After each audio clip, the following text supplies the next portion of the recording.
I would say over the last 25 years or so, there's a new type of head and neck cancer patient that's becoming kind of the more common head and neck cancer patient, and that's associated with human papillomavirus or HPV, the same virus that we see in a lot of cervical cancers. HPV-associated head and neck cancer typically affects the tonsils or the back of the tongue and is generally seen in younger people that don't have the history of smoking or drinking. And over the last couple of years, it's actually has already or is about to become the #1 cause of head and neck cancer in the country. With HPV-associated head and neck cancer being on the rise and being more prominent, this is where the importance of transoral robotic surgery comes into play. Classically, patients are treated with a combination of chemotherapy and radiation. The issue is that the effects of radiation can be long-lasting. You see issues with risks of having secondary cancers develop 10, 20 years after having radiation. There's scarring that happens after radiation that gets worse over time.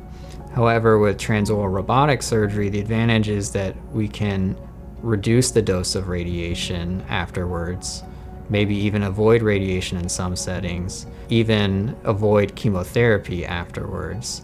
And so you see these patients that are younger, they're in their 40s, their 50s, that don't have the long-term effects of radiation.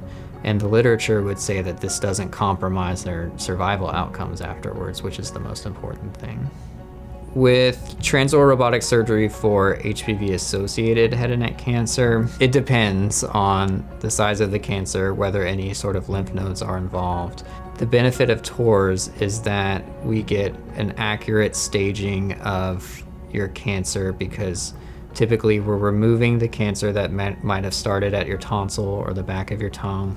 We also have to remove some of the lymph nodes in your neck to make sure that those are not involved by cancer. And so with chemotherapy and radiation, there's more of a little bit of a guessing game of whether certain things are involved or not. But with surgery and having removed everything completely, we have a more exact answer, and so we can more accurately stage your cancer to better guide treatment. Specifically with TORS, everything within the literature is moving towards what we call de-intensification. So how can we maintain the same level of good survival outcomes while reducing the amount of morbidity that you get as associated with treatment? So how can we do good surgery to remove the cancer while also reducing the amount of radiation that you get afterwards? How can we do it with avoiding chemotherapy afterwards so that you don't have those long-lasting effects all the number of years that you're still going to be around?